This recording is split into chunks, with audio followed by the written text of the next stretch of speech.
अनंतकोटी ब्रह्मांड नायक राजाधिराज सच्चिदानंद सद्गुरु श्री ब्रह्मचैतन्य महाराज की जय। श्रीराम समर्थ। 16 ऑगस्ट।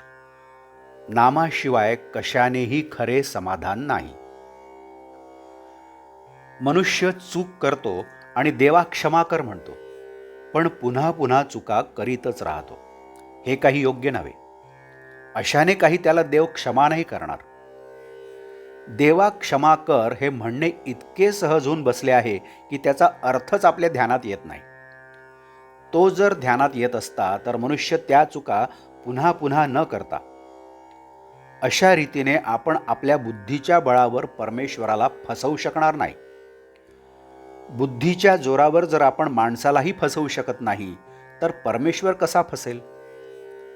आपण आपल्या बुद्धीच्या जोरावर परमेश्वराची प्राप्ती करून घेऊ असे म्हणणे कदापिही योग्य होणार नाही।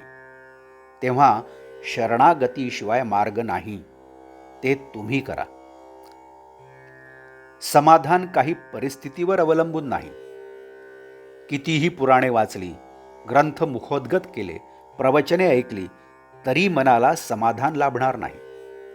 त्याप्रमाणे थोडे तरी आचरण केले पाहिजे, नामात राहिले पाहिजे। नामाशिवाय इतर कोणत्याही गोष्टीने पूर्तता येऊ शकत नाही। नामाशिवाय खरे समाधान मिळणार नाही। तेव्हा तुम्ही भगवंताला अनन्य भावाने शरण जाऊन त्याचे नाम आवडीने आणि सतत घ्या।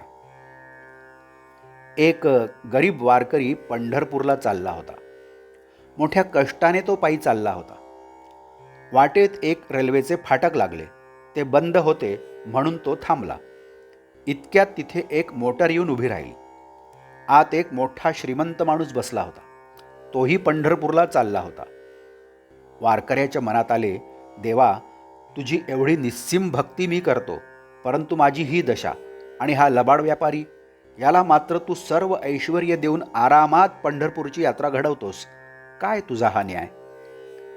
एवढ्यात मोटारीचे दार उघडून 2 नोकरांनी त्या श्रीमंत माणसाचे हात आपल्या खांद्यावर घेऊन त्याला खाली उतरविले। तो पांगळा होता। वारकऱ्याने विचार केला, पांगळा होऊन आरामात पंढरपूरला जाण्यापेक्षा गरिबीत पायी जाणे बरे। आपल्याजवळ जे नाही ते ज्याच्यापाशी आहे तो सुखी असला पाहिजे हे आपण धरून चालतो, पण तसा तो नसतो। त्याचे दुःख आपल्याला माहीत नसते आणि तो स्वतःला जर सुखी समजत असेल तर तो दारूच्या मदाप्रमाणे मद समजावा। आहे त्या परिस्थितीमध्ये समाधान मानणे हाच विषयाची पकड ढिली करायचा उपाय आहे। आपली परिस्थिती ही परमात्म्याच्या इच्छेने आली आहे असे आपण म्हणूया।